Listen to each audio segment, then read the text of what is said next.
بتائیے آپ سب کے سب اپنے بچوں کو قرآن کی تعلیم دلائیں گے نا؟ انشاءاللہ بولیے۔ ہمارے بڑے علماء فرماتے ہیں 2 وقت پیٹ پہ پتھر باندھ لینا، 2-4 دن سوکھی روٹی کھا لینا، لیکن اپنے بچے کو دین کی تعلیم ضرور دلانا۔ دوستو، آج کے جو حالات ہیں، ان پرفتن حالات میں جہاں پر دیکھتے ہیں کہ روز ہمارے گھر کی بچیاں دھرم بدل رہی ہیں، ہمارے بچے دھرم بدل رہے ہیں۔ مظفر نگر میں آج ہی کی تاریخ میں خبر آئی کہ پورا خاندان اسلام سے کفر میں چلا گیا ہے۔ کیوں؟ سینکڑوں نہیں، ہزاروں کی تعداد میں بچیاں ہماری بھاگ رہی ہیں، دھرم بدل رہی ہیں۔ سب سے زیادہ کیسز مسلم گھرانے کے ہیں۔ کیوں؟ ہم نے اپنے بچوں کو قرآن نہیں پڑھایا۔ جب تک قرآن نہیں ہوگا، دل میں خوف خدا نہیں ہوگا۔ نبی اکرم صلی اللہ علیہ وسلم کو اللہ نے جب نبی بنایا تو سب سے پہلا درس جو دیا، کیا دیا؟ حضور غار حرا میں ہیں، جبرائیل آ گئے، کیا کہا؟ اقرأ یا محمد، اے محمد پڑھیے۔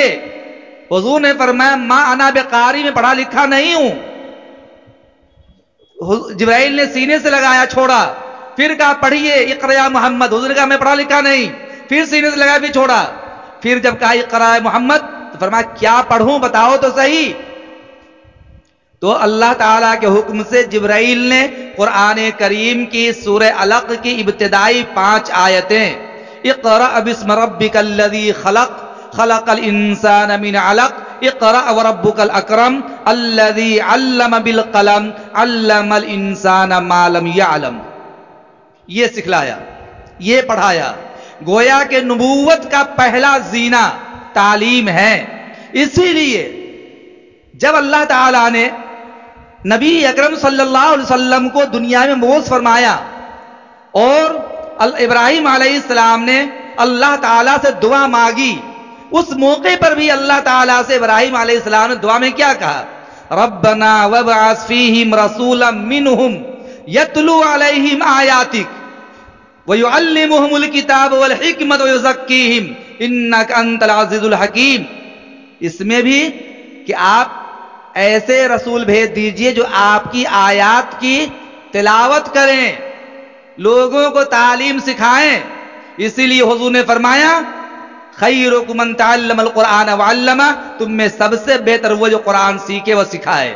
اور ایک حدیث پیش کر کے میں بات پوری کر رہا ہوں، یہ مکتب ہے، اگر آپ سبھی لائٹ بند کر دیں، صرف ایک بلب یہاں جلنے دیں، پھر بھی روشنی پورے حال پوری مسجد پہ پھیلے گی، ادھر بھی جائے گی ادھر بھی جائے گی، ہر طرف روشنی جائے گی نہیں جائے گی؟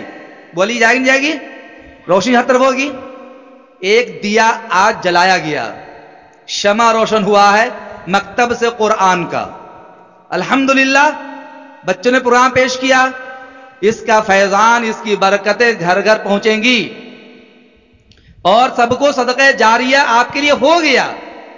میں نے کہا ابو داؤد شریف کی روایت ہے، حضور نے فرمایا مکتب اور مدرسے کی برکت اور اس کے سلسلے میں حضور فرماتے ہیں مجتمع قوم فی بیت من بیوت اللہ یتلون کتاب اللہ ویتدارسونہ بینہم الا نزلت علیہم السکینہ وغشیتہم الرحمہ وحفتہم الملائکہ وذکر اللہ فی من عندہ۔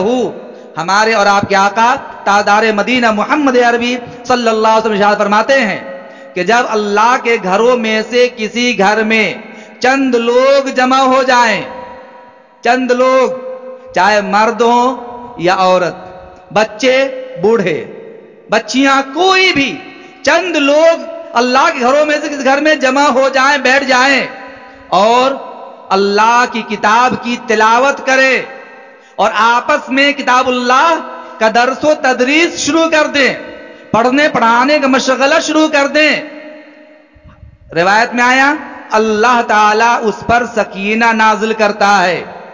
اللہ جانتا ہے، میں ایک پروگرام میں تھا جہاں پر ایک بچی نے صرف 4 مہینے میں پورے قرآن کو حفظ کیا تھا، پورے قرآن کو صرف 4 مہینے میں، حفظ کیا اس نے، اور اتنا البیلا انداز پڑھنے کا کہ جب اس کا قرآن مکمل ہو رہا تھا، میں خود اسٹیج پر تھا، میں نے اس بچی سے 9 جگہوں سے بہت سخت سے سخت سوالات کیے، اس نے ہر سوال کا بے باک انداز میں جواب دیا، اور جب اس نے قرآن مکمل کیا تو ایسا محسوس ہو رہا تھا آسمان سے بادل نیچے اتر رہا ہے، نیچے اتر رہا، علیہم السکینہ، سکینہ اتر رہا تھا۔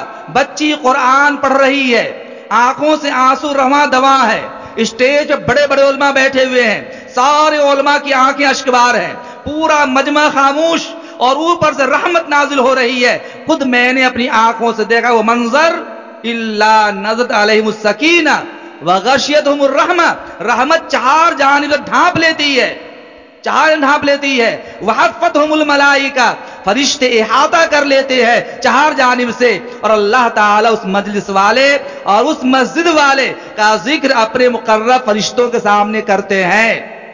تو یہ ذکر اگر ہو، جب روشنی یہاں جلی، ہر طرف روشنی بکھر گئی، مسجد میں تعلیم ہو رہی ہے، رحمت یہاں نازل ہوگی، باہر بھی پھیل جائے گی، فرشتے آئیں گے، یہاں جب مغفرت کی دعا کی جائیں گی، ہر جانب مغفرت کی دعا ہوتی چلی جائیں گی۔ اور اس کو ایک مثال سے سمجھ لیجئے آپ، حضرت مولانا قاسم نانوتوی رحمت اللہ علیہ، دارالعلوم دیوبند کے بانی، ان سے ایک شاگرد نے سوال کیا، حضرت لوگ کہتے ہیں، جیسے ہم آپ کہتے ہوں گے نا، حضرت مولانا محمود حسن رحمت اللہ، مولانا محمود صاحب کے قبر کے بغل میں قبر ہونی چاہیے، مولانا حماد صاحب کی قبر کے بغل میں قبر ہونی چاہیے، شیخ ابراہیم کی قبر کے بغل میں ہماری قبر ہونی چاہیے۔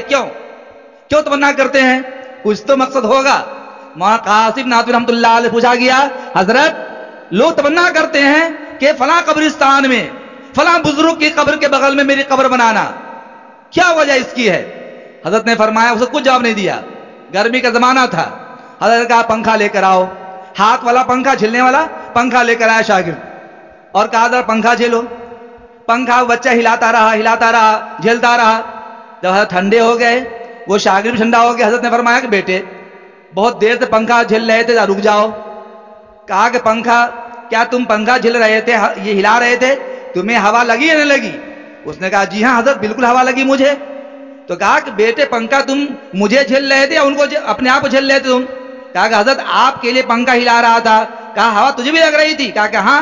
کہا بس تیرے سوال کا جواب ہو گیا، جب اللہ والوں کی قبر میں جنت کی کھڑکی کھول دی جاتی ہے، رحمتیں نازل ہوتی ہیں، سکون نازل ہوتا ہے، تو بغل والے کو بھی سکون مل جاتا ہے۔ جب اس مسجد کے اندر مکتب چلا اور 1 گھنٹہ 2 گھنٹہ مسلسل قرآن پڑھا جا رہا ہے، لازمی طور پر قرآن کی برکت رکتی نہیں ہے، پھیلتی ہے، یہاں تک کہ دائیں والے کو، بائیں والے کو، سامنے والے کو، پیچھے والے، ہر صاحب ایمان کو اس کا فیضان پہنچ جاتا ہے۔ میرے دوستو بڑے خوش نصیب ہیں آپ لوگ کہ آپ نے مکتب کا نظام قائم کیا اور ایک مکتب کو چلایا۔